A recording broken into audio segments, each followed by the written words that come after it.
Welcome to Peter and Ruffy's Football Show here on STV2. The main talking points on tonight's programme: Celtic signed Marvin Compper on a 2.5-year deal. Falkirk pull the plug on their youth academy. Martin Canning warns his players to keep their tempers in check. Okay, that's just a few of the things we'll be talking about tonight. Alan Ruff is alongside me, Peter Martin, and I'm delighted to say that we are talking to potentially Ruffy, the new saint in Greavesy, as our bookroom guest tonight. It's the most unusual couple ever. We've got from Rangers, Barry Ferguson, and the former Celtic player Simon Donnelly. This is the future, Ruffy. 20 years from now, those two will look like us. I don't think they'll wait 20 years. The next couple of years. Delighted to have you two guys on. Let's have a look at the back page headlines in the papers. First of all, the Daily Record, size matters. This is day 2 of this serialisation of an interview that Gordon has given to certain members of the written press. And up at the top there is marvellous. This is Marvin Compper. Confirmation of him signing his 2.5-year deal, and Kenny Miller with that ruptured hamstring looks as if he's eyeing a return for Rangers in the new year. Let's keep our fingers crossed on that. And of course there's another story there: Falkirk axed their academy. I'm going to get the guy's thoughts on that shortly. And the Mail, beaming smile from Marvin Compper as he is all set to complete his move. And Levine has sued us is one of the just the columns on the side there. That's Anne Budge talking about Craig Levine and the impact he's made as manager in the dugout. So there you have it. It won't be too long before Celtic kick off tonight against Partick Thistle, but I think the big news is all about the first of a number of signings that they've made, and potential signings on the horizon as well. Ruffy, Marvin Compper, 2.5-year deal, 32-year-old, goes slightly against the grain of what they normally do. Yeah, but Brendan Rodgers took a lot of stick for not doing it before the Champions League games, and I think he has admitted that he should have done it, because obviously the two centre-halves that are there just now haven't been that convincing. I think it'll be interesting for the fans' point of view which of the two he's going to replace. I think everybody's got their own opinion of who's better than obviously Boyata and Simonovic, so we'll have to wait and see who he thinks he's the one to replace. Yeah, dare I suggest that when somebody asks him the question tomorrow or indeed after the game tonight, he might actually offer the opinion that he's there to compete for the places with Boyata and Simonovic. I think the general feeling is, Simon, that Zviachenko will be heading out the door. Yeah, and I think that's why this guy's coming in. I think obviously for competition again. I think the performances of the centre-backs over the last couple of games, and the Anderlecht game as well, questions have to be asked a wee bit, and this guy maybe just bucked the ideas of the two guys that have got the jersey just now, because he'll be coming here to start, he'll be coming here to want to play. Yeah, here's the assistant Chris Davis offering his opinion on what Marvin Compper will offer for Celtic. We've got experience in the squad. I think it's always good to have experienced players. We've had that previously. In that position, Kolo Touré was experienced for us as well, and but we've also got experienced guys there now, that have played games and plenty of experience within the squad. So that's not just the thing that we're looking for in recruitment in any position. It's good if you've got experience, but that's not the main thing. It's a strange situation, Barry Ferguson, because Chris Davis was adamant yesterday that the two central defenders shouldn't shoulder all the blame and weren't to blame for that 4-0 hammering at the hands of Hearts. It's one defeat in 70, but a lot of people are asking questions of Boyata and Simonovic because of the nature of the goals they conceded. Yeah, I watched the game and the mistakes from both centre-backs, I was really surprised. But you've seen that coming over the last couple of months. It's certainly a position that I think Celtic have needed to strengthen, and certainly with this guy coming in, he's got a lot of experience, as you say, they're going against what they normally bring in, like a younger type player, but it's certainly a position that they need strengthening for me. Yep, and of course Chris Davis mentioned that there might not be too much activity around the January transfer window for Celtic. I wouldn't say I'll be overly busy, to be honest. Always the right thing for us, what we think's best, but I wouldn't envisage it being a particularly busy period. It's only natural that you're looking to kind of evolve the squad, and you want to recruit where it's needed, and also that might mean that guys are getting less game time and they look to move on. So again, normal processes which I'm sure will take place in January where appropriate. But like I say, we've got a strong squad. There's absolutely no doubt about that. Well, here's an interesting one, Simon Donnelly. Lewis Morgan looks as if they're all set to announce that signing, with him going back to St Mirren until the end of the season. Yeah, and I like the look of the guy. Young kid, he's did really well at St Mirren, and it's somebody that's obviously attracted the attention of Celtic. A fantastic opportunity for the lad if the move goes through.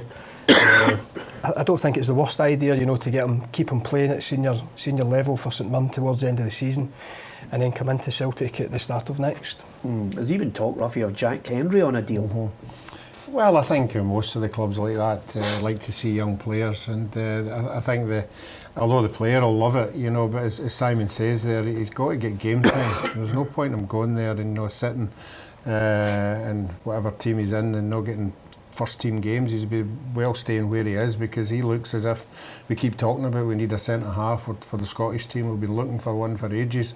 He certainly looks the part, but certainly going to Celtic will definitely bring him on, but only if he's playing. Yep, it's interesting times. I wonder how many people were looking at Lewis Morgan, Jack Henry possibly of Dundee, Ryan Christie still at Aberdeen.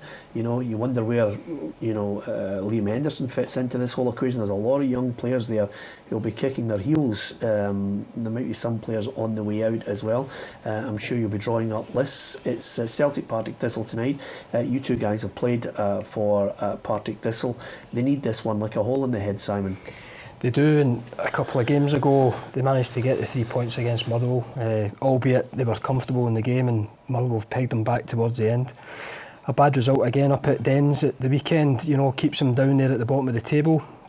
And as you quite rightly say, there's no more difficult place to go at this particular time. Celtic on the back of the 4-0 at the weekend.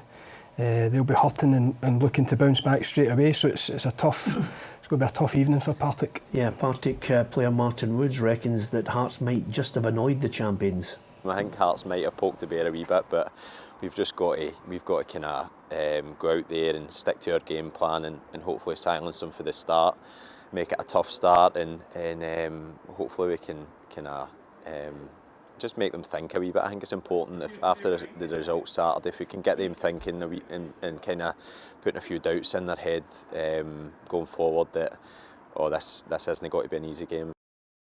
Okay, we're going to switch your attention to something that I think will be close to a number of your hearts. Falkirk have announced that they're going to ditch their academy, which for the purists is just something outrageous, but they're going to try and use those resources to get themselves back into the top flight. Yeah, I read that and I was really surprised, because Falkirk over the last few years have produced quite a number of good young players that they've sold on for decent money. So guys like Arfield and Fulton, who have went down to England and done pretty well. So I'm pretty surprised at that, because as I said, they've always had a good youth setup. And again, I came through a youth system myself, and so did Simon, and it's something that I always like to see young guys coming through and getting a chance. But they've made a decision that they're going to use it for their first team squad, and but I'm surprised and disappointed at that. Yeah, well, one thing I would say, Simon, is that it's a business, and they've made losses over the last 2 years, so they've got to look somewhere and think, what is this about? It's about a team trying to get back into the top flight in Scotland. Yeah, I think it is the based on finance, obviously, but it's a wee bit depressing for myself, looking on it. You look only to the Hearts game at the weekend with two 16-year-olds playing in their first team, and Falkirk are a team over the last few years that, as Fergie says, they're renowned for bringing youth through to try and get to the Premiership. If they're good enough, they can go and play in that team and get to the top flight. I find it a baffling decision. As I say, it's a depressing state for a town like Falkirk, the size of the club, decent club. It's a real shame. Yeah, over and above that, Ruffy, I think every now and then you don't get £1 and £2 million players nowadays, you know, on a regular basis, and that's really, sometimes you can suffer the losses if you manage to punt one of the stars, the young stars, on for £1 million. That, you know, that hasn't been forthcoming for Falkirk. No, but as Simon said, that was the role model a couple of years ago, and it was successful. So I don't think anybody at Falkirk will have taken this decision lightly. It's obviously a massive financial decision. You know, maybe they still think they've got enough 2 or 3 boys there now that can keep them going for 2 or 3 years. But it's a massive decision. Okay, after the break, we're going to hear more from Ann Budge. We had the Hearts owner talking last night. We'll hear from Ann Budge, Don Cowie, talking about one of the young stars at Tynecastle, of course, Harry Cochrane. And we'll also hear from Martin Canning on that Rammy at the weekend with Ross County. And after the break, we're going to hear from Hibs boss Neil Lennon. Join us if you can.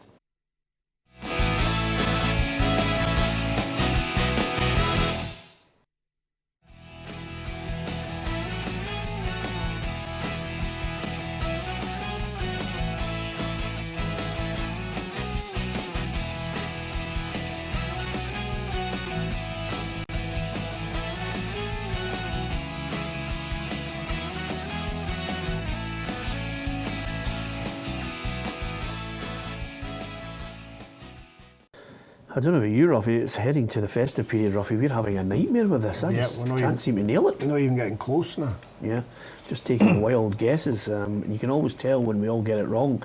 Fergie's face is like thunder because he loves winning. Simple as that. We're going to hear from both camps in Edinburgh, Hearts and Hibs. Neil Lennon was talking earlier today about the team needing to bounce back from that heavy defeat against Aberdeen. I think in the later day it's something that you can't dwell on too long, and we'll speak about it, you know, in the build-up to the game on Saturday. But I think more importantly for the players really was to just have a break. You know, it was a really tough week for them, and I just wanted them to be fresh and ready for. We trained well yesterday, you know, the day off today, and you know we'll do a little bit of tactical work tomorrow. There's not a lot you can say after the Aberdeen game really. The better team won, but we just looked a little bit flat, and that's understandable. Were you surprised by that result, Barry? Very surprised. As I've said plenty of times, Hibs are a team that I enjoy watching, and I watched the game up there, and it wasn't the Hibs team that I'm used to watching on TV. Very surprised. They were well off the pace, as Lenny says there, and maybe the games caught up. The big games against Celtic and Rangers caught up with them.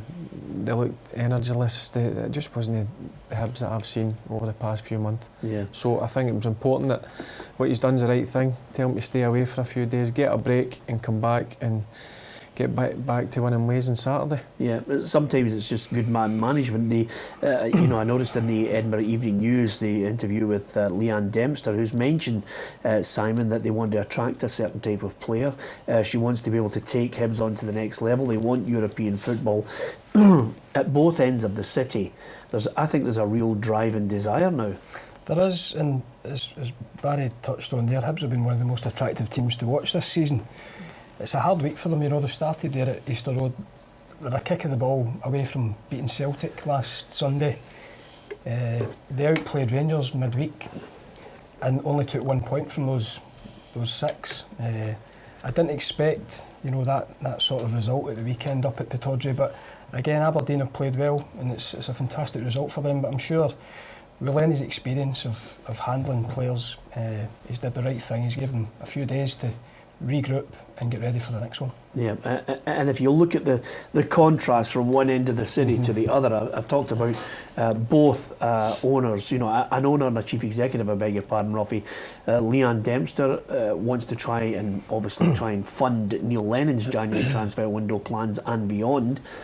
And Budge at the other end, off the back of that result, everybody's buzzing at Tynecastle. Yeah, and I think when you start buzzing in Edinburgh, it's all about the derby game, you know, and that's going to come up pretty soon. And I think both teams will want to be geared to win that game. To get back to the Hibs one, I just think that wee Lenny's set a standard, a target, or whatever you want to call it.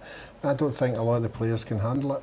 Looks like for the outside, you know, they're there in a lot of games, but the consistency's not there in that result of the weekend. So, although Lenny thinks he can get to the target of being second, I think maybe the players are being just a wee bit realistic now that maybe they need to up their game a lot to be second. I would say, go back to what Simon says, when they played Rangers, I thought they were fantastic on the night. I thought they deserved to beat Rangers, and fair play to Rangers, they held out. I think that maybe have took a lot out of the players, getting in the back of nearly beating Celtic, getting a point off them, should have probably beat Rangers and coming out with 1 point. So that does, as a player, maybe be a bit disappointed and let down, but as you say, Lenny has, he's played at Celtic for a number of years, he sets high standards. And it's a good point that Ruffy's also made, that can they handle the pressures and the standards that Lenny puts on them? We'll need to wait and see over the next few weeks. Yeah, because the Edinburgh Derby's on the horizon. Because you two guys in the media world are quite inexperienced, you wouldn't have spotted there that while we went to talk about the Hearts, Ruffy was having none of it and switched it back to Hibs again. Did you spot that, Simon? It was I mean, that's what he does. I mean, we could be talking about Borussia Mönchengladbach and he'd say, yeah, but what does that mean for Hibs? And the Derby's coming up. Where's the balance of power then? He'll say it's Hibs. I think looking at both teams, particularly the performance of Hearts at the weekend, really surprised me. You know, I knew they'd won the 2 games before that, but again before that they'd stuttered a wee bit. You know, a lot of draws. They kind of blew Celtic away at the weekend. You know, they had a right go, aggression in their face from the start. The youngsters I really liked. It's great to give these guys the chance. They went and took it, deserved the victory, and I think that it's set this Edinburgh Derby up really good. Yeah, the other thing, and I'm winding you up, Ruffy, of course, Anne Budge did mention that she's got 3 years, and then obviously the foundation of Hearts will look to take over by paying her the money that she put in at the start. She may well continue if they decide they want, her to keep that role. I mean, honestly. She hasn't put a foot wrong in my mind since she started there. No, she hasn't. Even right at the start, when there was a couple of wee things for behind the scenes, she nipped it in the bud right away. She was very active in everything they'd done, and I would like to think that she's caught the bug. You know, it's a new stadium. The stadium's full every second week. You know, why would you walk away? You know, why would you not be part of it? And I think she's also in one of the committees now, and so I think she'll be loving every minute of it. Yeah, absolutely. I think the main worry for some Hearts fans at the AGM might be the costs of the stand, but she seems fairly confident that all those costs will be met eventually. There are all sorts of reasons why the cost has exceeded our original estimates. I think just looking at the scale of it makes me realise, did I really think we could do it for that? But yes, I'm relaxed because I know we have the funds. There's a very small funding gap, but it's not a problematic funding gap.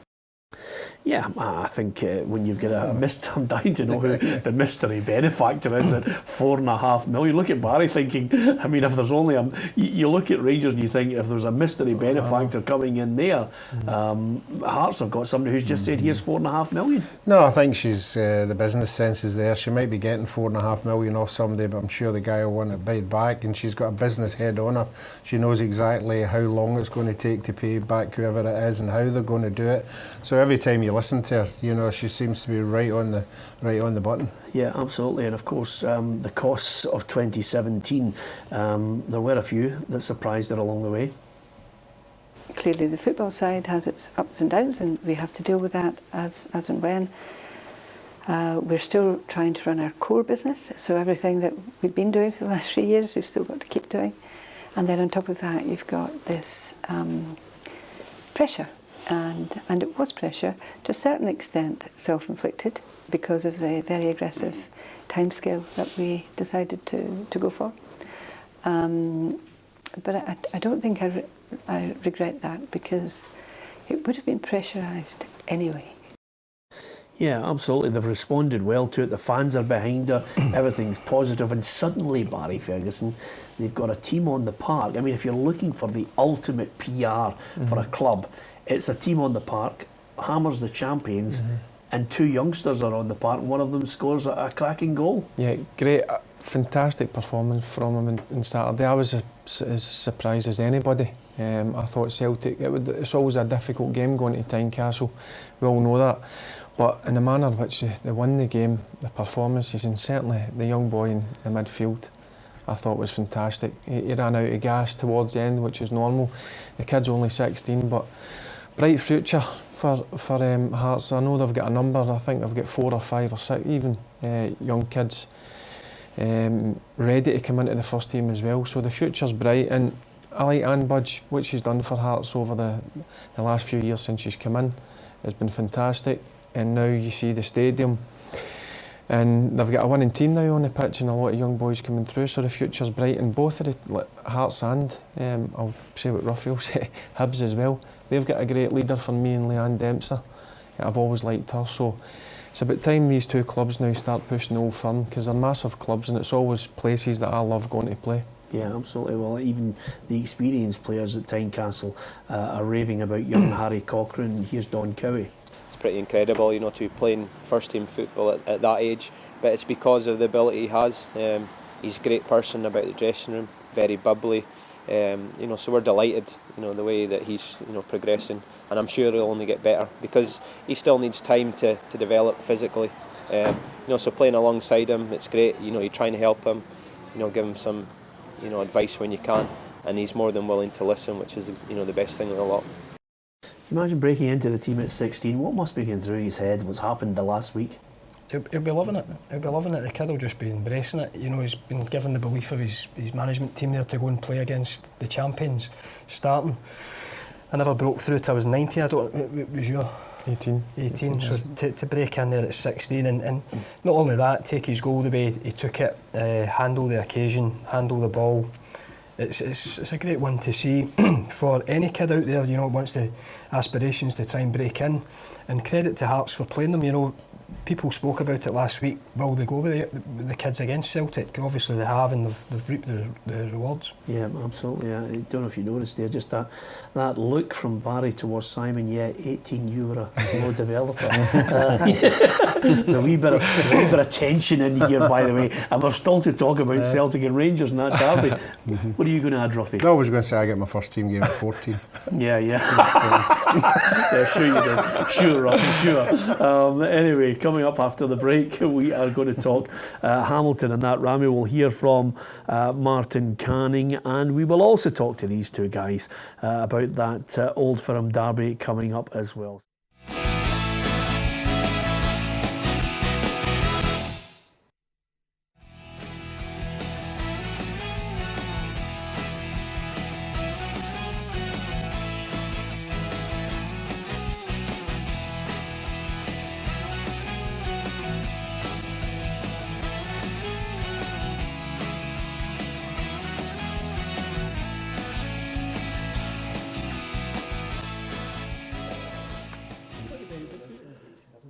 That is incredible, and the sneaky part of that is I think your producer actually just put Richard Gough in a Dundee United shirt to throw us off the scent there. That was a real. It was to be the Dundee United player. Yeah, and then 86. Yep, and of course then he moved to Tottenham and then he moved to Rangers. So there you are. Did you have it? I initially went to 87, but I get talked into. Yeah, something. That's Ruffy. That's Ruffy. Yeah, that's Ruffy for you. Once he gives you the old steer, you just jump in with both feet. That's the experience of the man for you. And these two, I can tell you in the studio, are getting leathered right, left and centre in this quiz.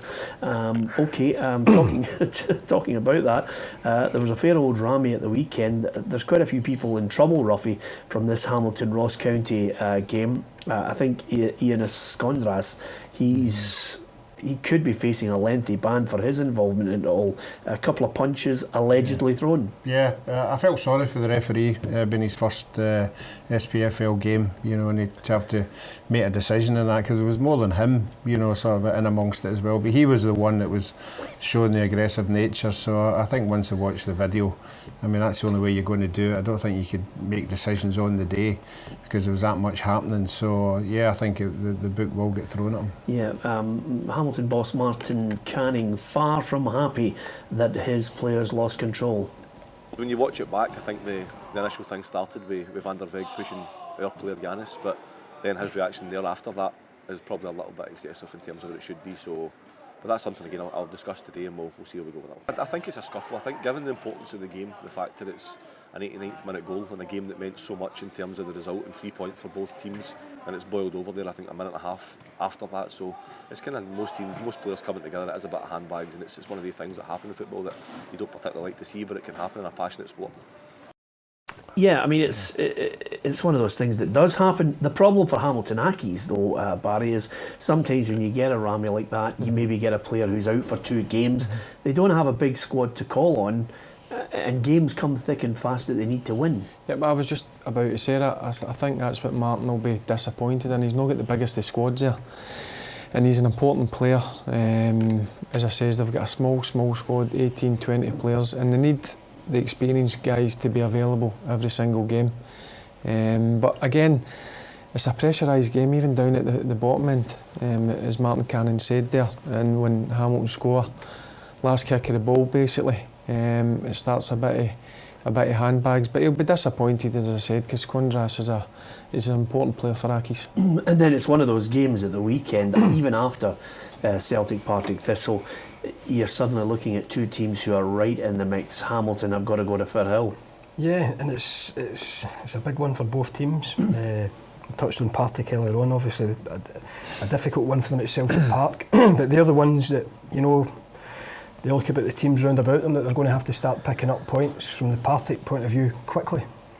I'm looking at the players that they're getting signed up as well. They're certainly making their moves, Ruffy. I mean, Dougie Imrie, they've managed to get him in an extension, Alexander Gogic as well. And, you know, this is what Martin Canning had to say about not only the players they've re-signed, but possibly new faces in January. Dougie's been fantastic since he came back to the club, and at 34 he's still one of the fittest guys out there. Covers a lot of ground, there's a lot of sprinting in games, and has an impact in games as well. I think this season he's involved in 8 of our goals, 5 assists, 3 goals, so he's got a big part to play for us, and it's great to get him tied up for another year. Along with Gogic as well, who signed a 2-year contract extension, which is great for the club as well, and young Dan Lyons also signed a 3-year contract extension, so it's a great bit of business for the club to get these guys tied up early. Yeah, you just wonder if they're going to be able to duck and dive in that window to get anybody else in. Yeah, I think Hamilton will be the same as the rest down there. I don't think there'll be any money getting thrown about. I think it'll be obviously trying to get players on longer contracts, maybe identify some people who other clubs want to move on that maybe you fancy.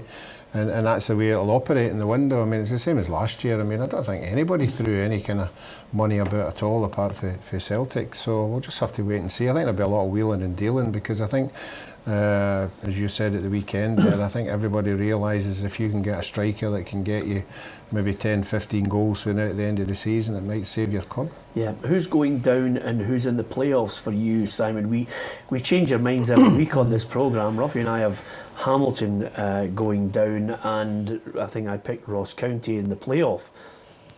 It's tough because one of my ex-teams are down there just now. I think Ross County might go down and Partick for the playoffs.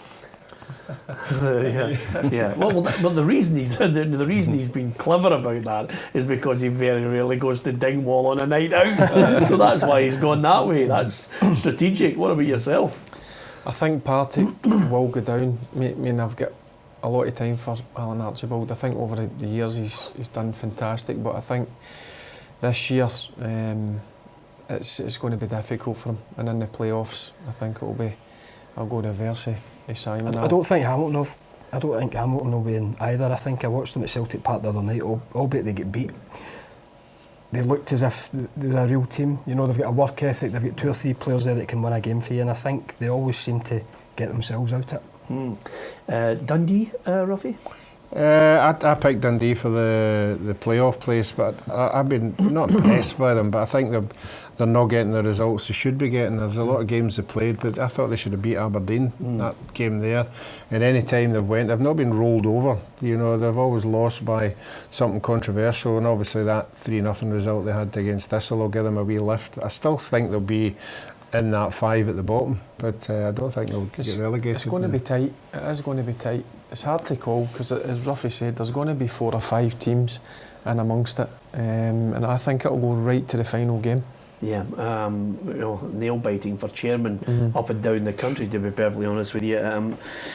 Of course, Neil McCann has come in. He's ruffled a few feathers. One of them is the goalkeeper, Scott Bain. This is what he had to say on all the speculation surrounding him possibly leaving Dens. Scott Bain, no, there's no update on that, no. As I said in there, Scott has been fit, but he's not been selected, and he's actually picked up a wee injury he's got in training, so there's no update on his situation regarding what was going on before.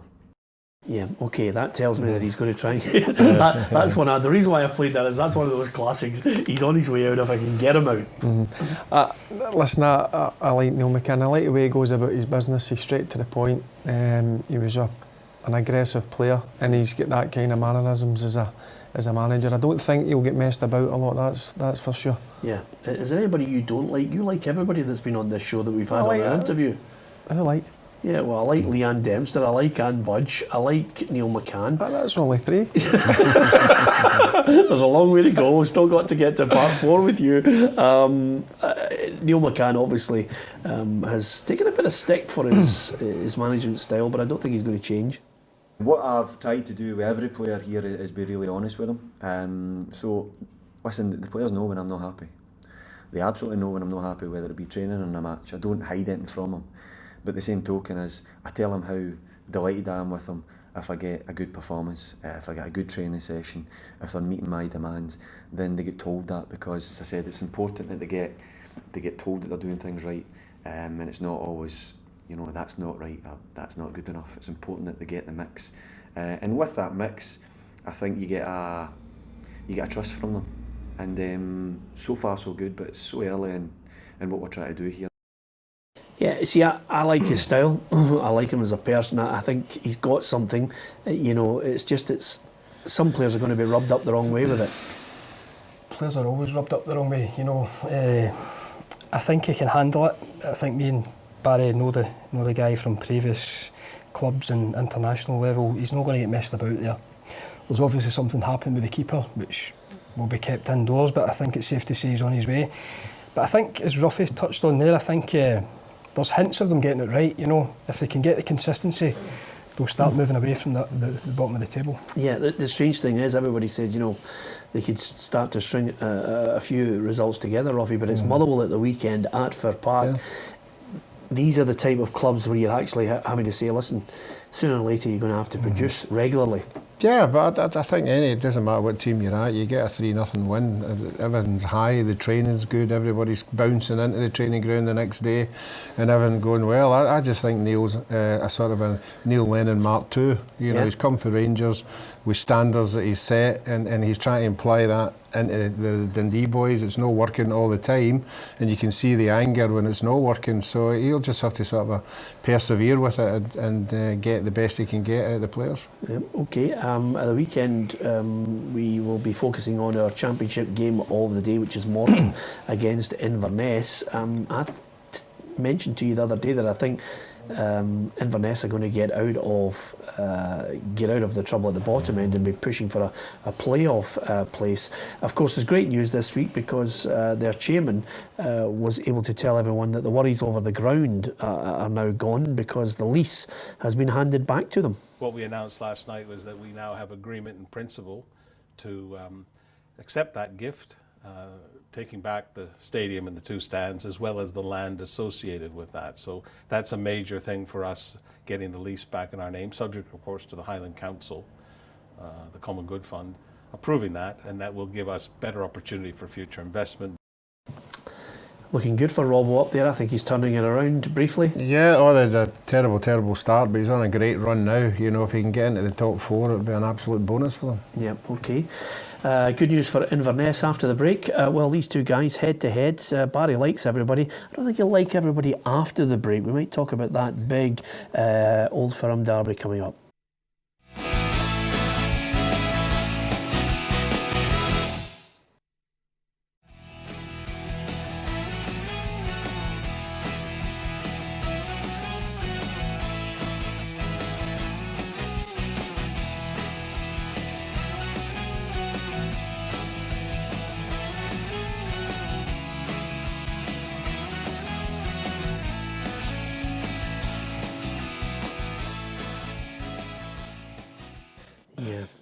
look at those two. The new kids on the block are dancing, you know, because they got 1991. So the look at the two of them with their smile on their faces there. By the way, this is Ruffy. Once we get them out at the six-a-sides, they're going to know they're in a game. They're going to know they're in a game. And let me tell you. Okay, let's switch our attention to, just before we talk about Celtic Rangers, which you guys have been involved in on many occasions.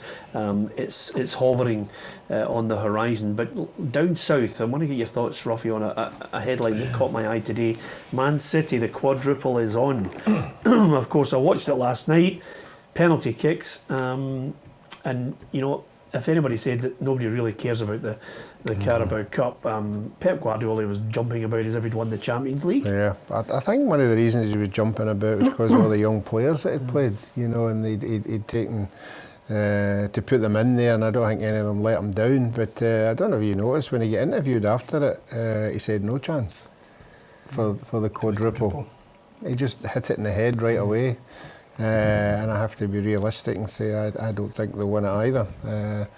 But I think they're a super side, and some of these young boys that were playing last night, we're talking about the Hearts young boys, but you see them as well, they're just oozing a confidence. I mean, there's no way they're going to be there, you know, at the end of the season when the title race gets really heated up, but certainly when you see that brand of youngsters that are there and you see the size of these clubs, it's absolutely amazing what they're turning out. Yeah, you see it happening? No. I think fantastic side, and really enjoy watching them. They've played some great football already this season. I think they'll win the Premiership, but to win all four, you look back to Man United in '99 with the treble, there was things that had to fall their way despite being a really good team. Yeah. I don't see them winning the Champions League. I can see them winning 2 out of the 4. I certainly think they'll win the league, and maybe the FA Cup. I don't think they'll win the Champions League, but I'll go back to Guardiola. I just think the relationship he's got with these players, you see him after that game, he's away over with them, cuddling them, and it looks to me if the players love playing under him. Yeah. And I would love to have played under the guy. I mean, he looks an unbelievable manager and somebody that you'd be desperate to play for. Yeah. Who do you think is going to win the Champions League? Real Madrid. Barca. PSG. Okay. Okay, so Real Madrid, Barcelona, and Ruffy's favourite, Paris Saint-Germain, because Ruffy chases the money. And who am I to criticise him? I'm going for Man City. So there you are. Just before we talk about the game coming up on the 30th, I wonder, you know, why the 20th of December is a special date for Aberdeen fans. 20th of December, Ruffy. Why is it a special date? Well, why are you asking me? Oh. 20th of December, so it's obviously their time scale maybe. 20th of December, 34 years ago today. You know, any guess before Simon nails you on it? He's all over it. You know this one? I think I know it, yeah. Right, on you go then.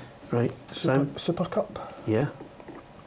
Aberdeen won the Super Cup, became only the second club to win a second Scottish club to win a second European trophy, which was no mean feat.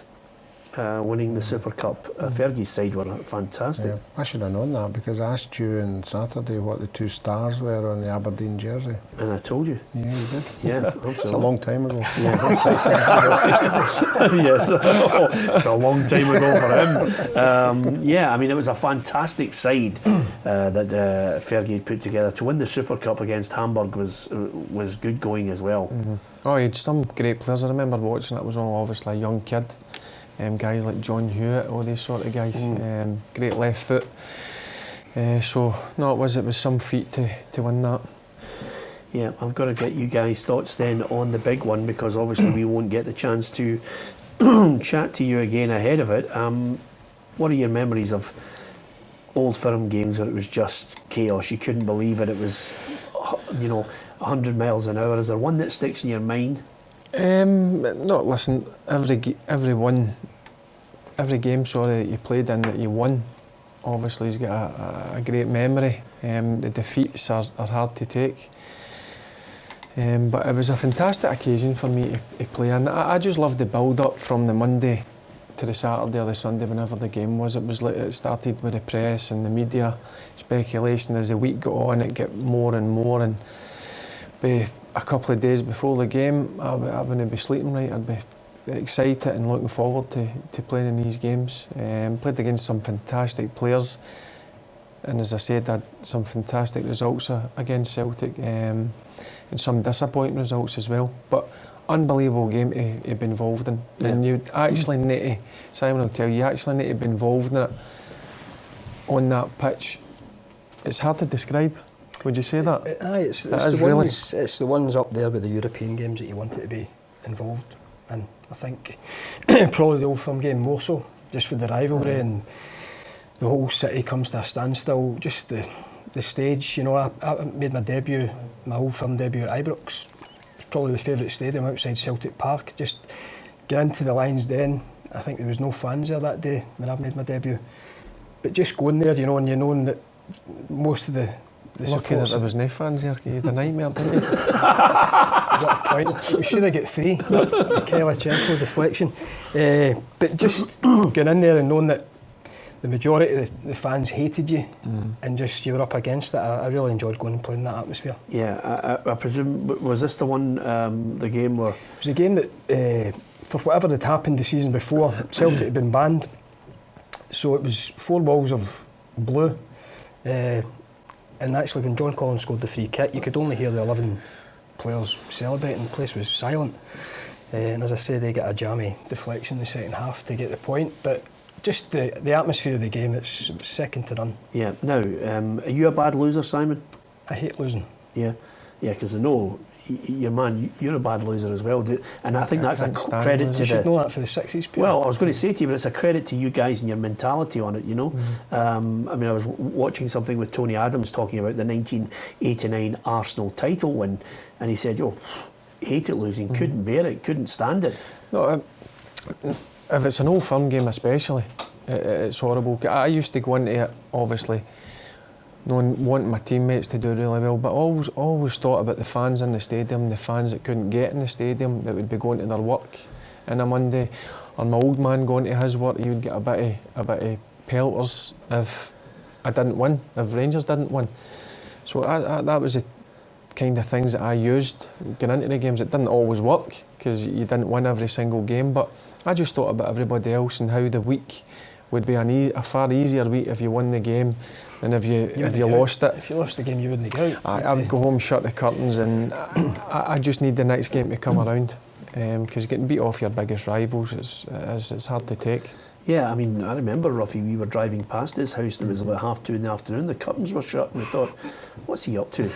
He doesn't want us to come in. They were chapping his door and everything. Well, we couldn't get to his door because of the big gates, but nevertheless. Are you the same as him in that regard? Yeah, just as I say, the backlash from it, you know, you'd be scared to go out and walk the streets, you know, because if you've let the support down in such the biggest game, it's but the knock-on effect or the reverse side of that is when you win, it's great. I mean, I used to say to the boys coming in if Celtic beat us, and the fans were giving us dogs abuse, which were rightly so, because you're getting beat off your biggest rivals. I'd say to the players, listen to that, think about that leading up to the next game, what it was like coming in, the disappointment of that, and the absolute dogs abuse you're getting off your fans. We don't want that to happen again.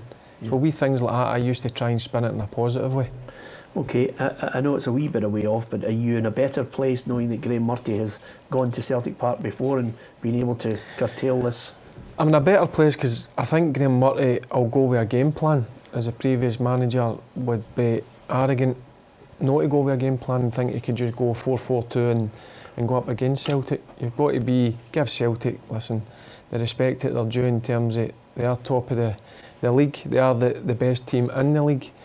But I thought the last performance for Graham Murty's team when he went there and got a 1-1 draw was fantastic, and I think he'll do something similar to try and leave Celtic, maybe their 2 centre-backs on the ball and then try and hit them on the counter. Yeah. Will Celtic be brimming with confidence in this one?